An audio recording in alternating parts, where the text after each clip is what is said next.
Hello there my fellow holotable heroes and welcome to another roster review. Let's, as always, start by giving a shout out to today's holotable hero, Will YD, Willie D, Will Lid, W Eyelid. You can, I guess, read this multiple way. And shout out to their guild as well, SB.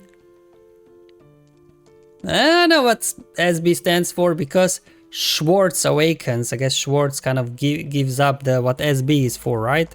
Spaceballs, maybe? Because I think Schwartz is from the from that one, right? So instead of Force Awakens, it's Schwartz Awakens. Nice guild name. Very creative. So let's see what we are dealing with. What's the brief for today? Very short and simple. They would like to focus on how they can go and improve their roster to try and push for Kyber 1, as currently they are in Kyber 2. So similar like the previous review where they were trying to push from Kyber 3 to Kyber 2, this one actually is already in Kyber 2 and wants to push for Kyber 1. It's not easy obviously because I'm by myself kind of, Kyber 1, Kyber 2, I'm kind of bouncing between depending how seriously I take Grand Arena. But obviously I do know what it takes, to reach Kyber 1. So let's, I guess, go ahead and check out their roster. 10 mil GP and only 5 GLs. I gotta say, this is impressive that they're in Kyber 2, because I've seen much bigger accounts even in Arodium.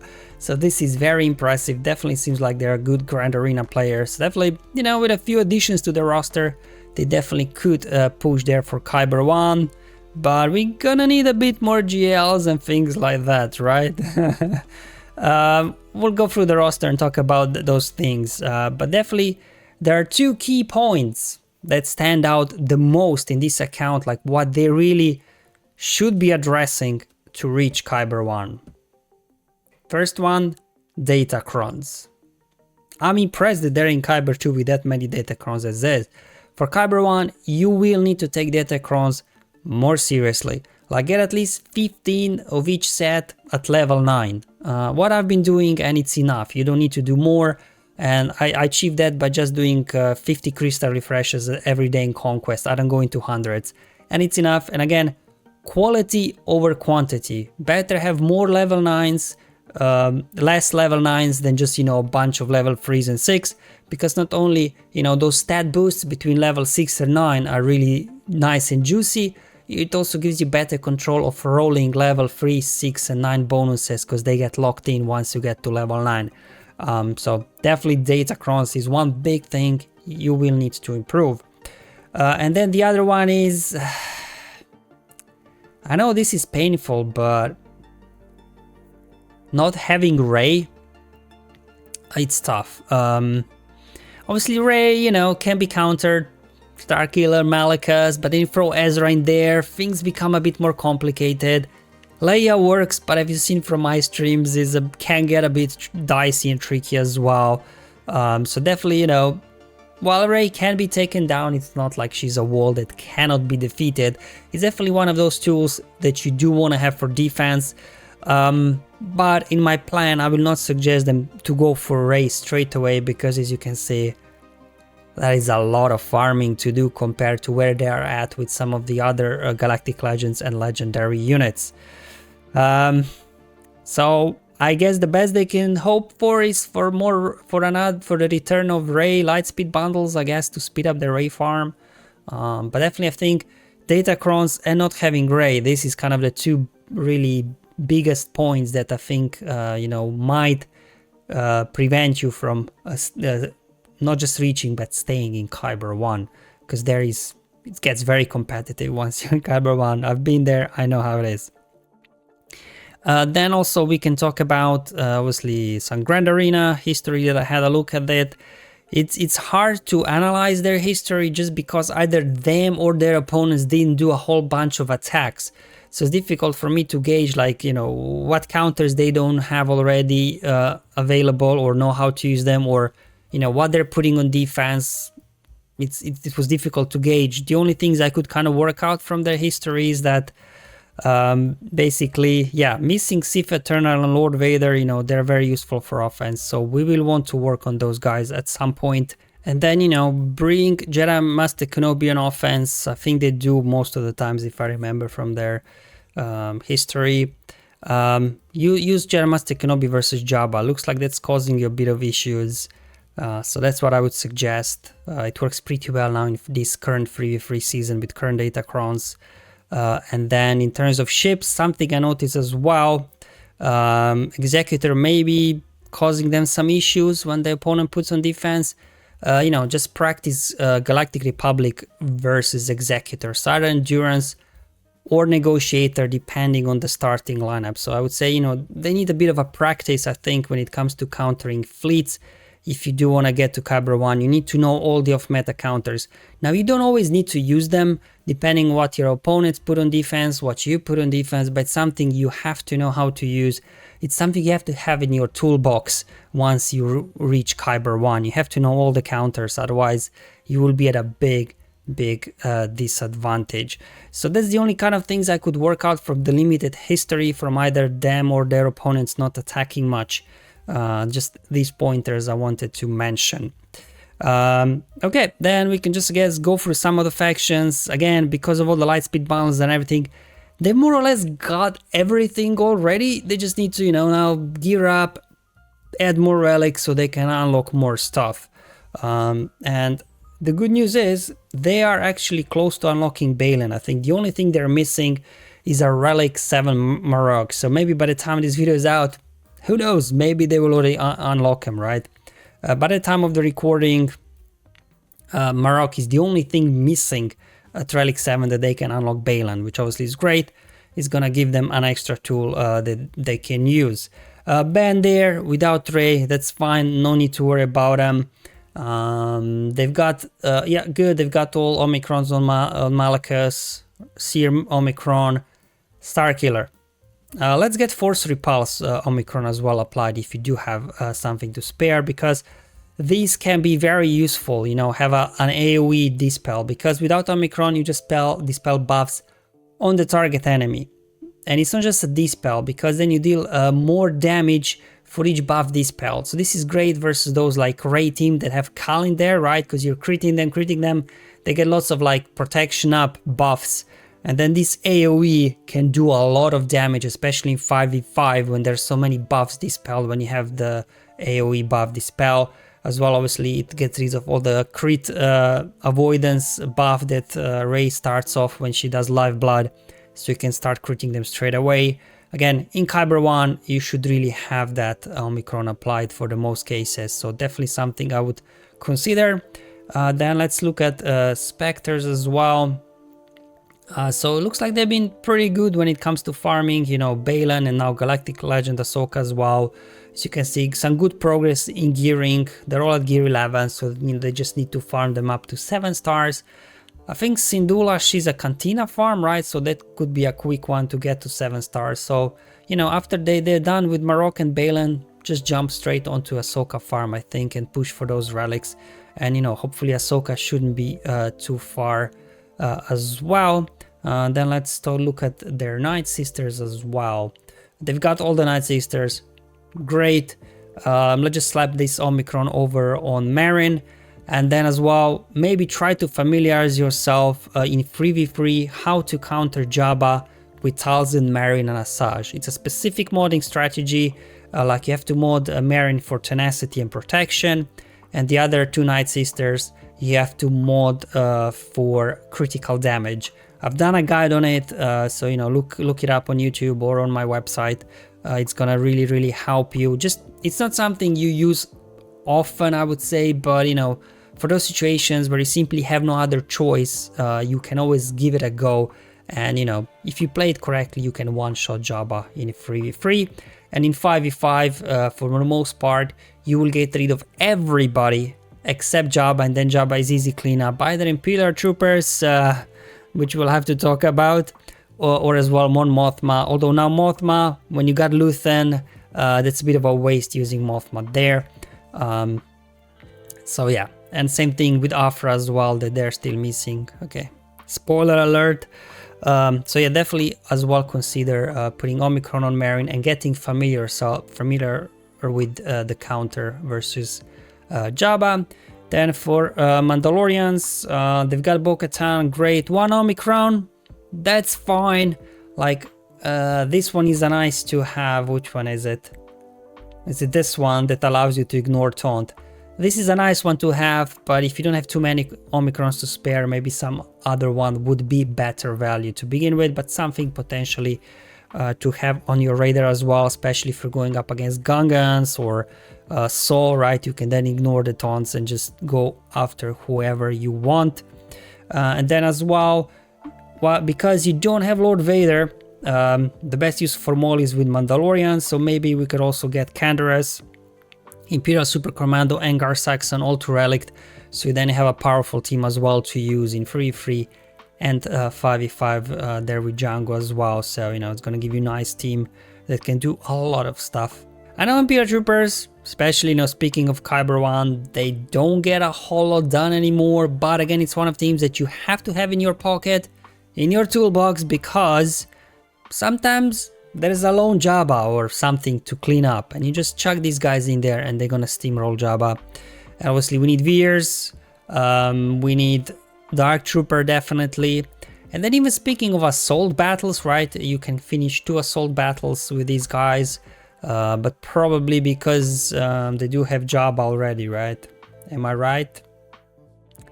Yeah, they've got Jabba, so they've probably done the Bounty Hunter one with Jabba. Is Jabba Bounty Hunter? Yeah, so they've probably done the Bounty Hunter one, so they're only missing the Empire one, so this one as well could help you with completing that assault battle. On top of it, you know, just having another team that can clean up a lot of stuff, really, if you do get stuck behind, you know, Galactic Legends or something. So another team that should be on your radar. And also worth mentioning then, the both Veers and Stark are as well used for Sith Eternal farms. So, you know, they've got multiple uses, so definitely want to work on those. Then we want to as well complete our Rogue One squad, just get K2 up and running. So then you can use Datacrons with your Rogue One, because, you know, in Kyber 1 you're gonna have to do that. And then Scoundrels, as spoiled earlier, let's work on Trip, Hondo, Sana, and BT1 Trip. Yeah, so let's unlock Afra as well. You know, Afra is a good team to have again. I don't always use her, but there are situations where she can be a lifesaver.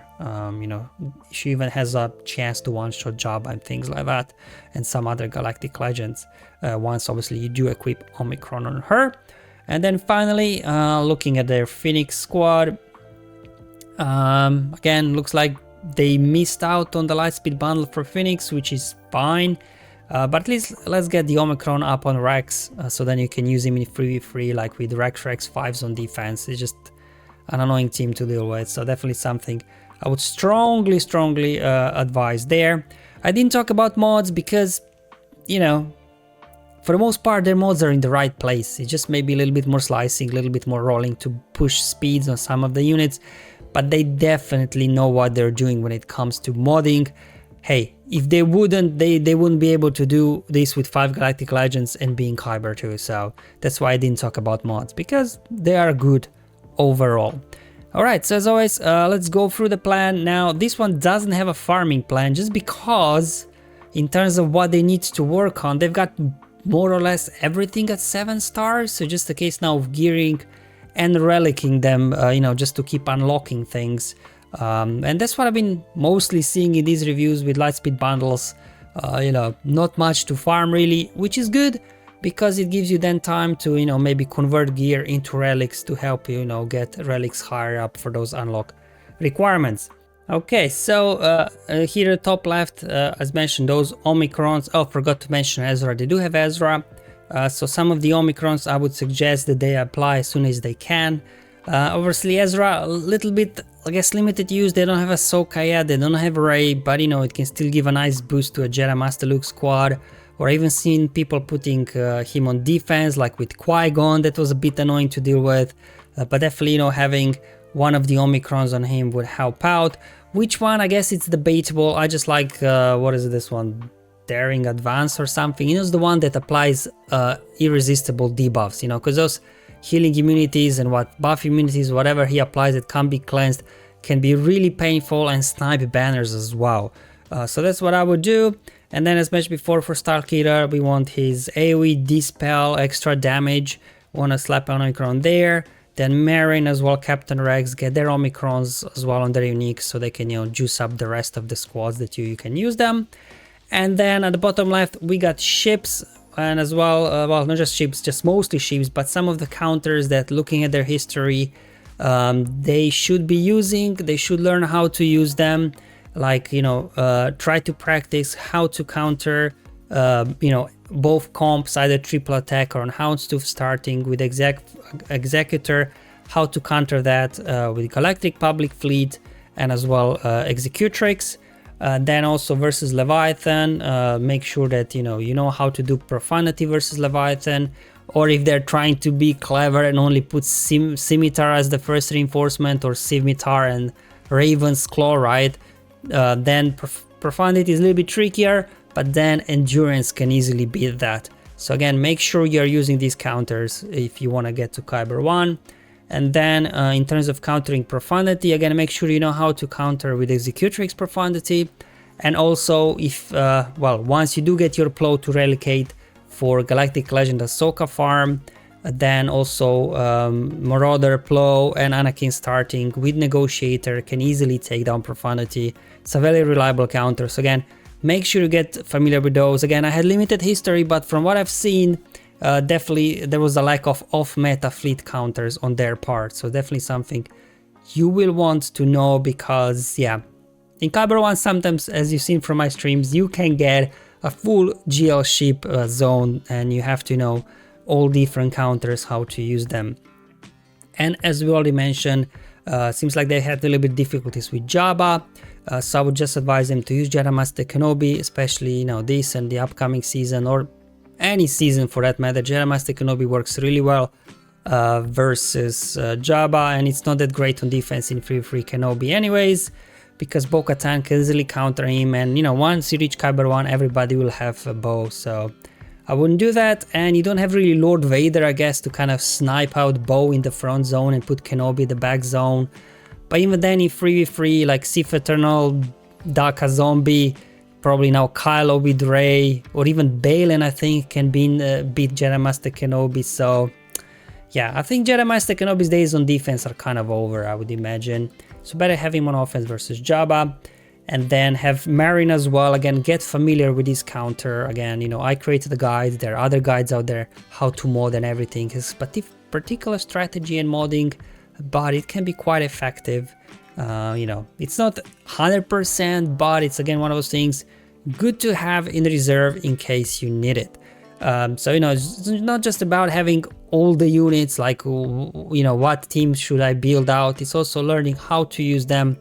And as mentioned before, getting those Datacrons farmed up, have as many level lines as possible, will help you also. And then in terms of unlocking, here on the right side, for the journey guide, I guess, they're very close to Balin, so let's just get that knocked out. And funny enough, they're closer to unlocking Ahsoka than unlocking Lord Vader and Sith Eternal, or even Rey. From Rey, they're the furthest away. So I would just suggest jump onto Ahsoka farm after you've done with Balin's. Looks like they're on it already. Apart from like Huyen, Padawan Sabine, and Syndulla, they've got everything already kind of at 7 stars and at least gear 12 or some sort of relic level. So just a case of just pushing those relics up, which obviously not needing to farm and gear a lot allows you to exchange gear for relics, which is nice.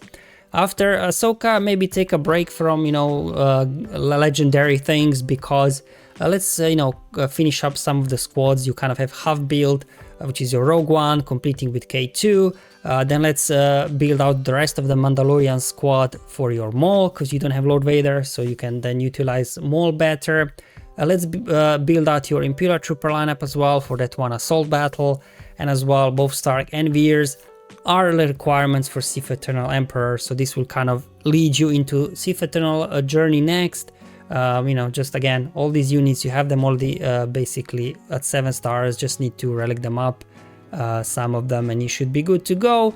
Then again, we can take a break from Galactic Legend farms, knock out Afra. You only need 4 units here, just Hondo and Sanat, not at 7 stars yet, so need to farm them. And then after that, you know, it depends obviously what will happen between now and then. By the time you're done with this, some Lightspeed bundles might come your way to help you out build out some other teams, or maybe some new legendary will be announced. We don't know. If nothing else, you know, there is lots of overlap between Sith Eternal and Lord Vader requirements. You already got Bad Batch up and running for the most part, I think at Relic 3. So that's usually is the hardest part of Lord Vader. And then like Dooku, Tarkin, right? They are also required to unlock Lord Vader. So I think you will also not be too far from Lord Vader as well. The only reason why I didn't put Lord Vader here on the plan is because there might be something else in between that might be better and more accessible for you to work on. But it depends. But this is definitely how I would approach building out your roster. Again, with modding, you know what you're doing. You've got for the most part all the Omicrons, but definitely things like your biggest weakness, what it looked like to me, was dealing with Jabba here now in 3v3, and then as well, obviously not having Ray for defense is tough. That's out of, I guess, your control, I guess, but Datacrons do farm them. And then as well, make sure you know all the fleet of meta counters versus all GL ships, because you've got all the ships basically more or less done. Alright guys, that's all for today's video. Hopefully it was useful and helpful. Let me know how you guys are getting on with this free season. For me, it's okay, it's going so far okay, but I'm just dreading slowly climbing back towards Kyber 1. Things will get again a bit nasty once I get there. Anyway, thank you for watching. I'll see you in the next one, but until then, have fun, enjoy life, and may the RNG be with you, my friends.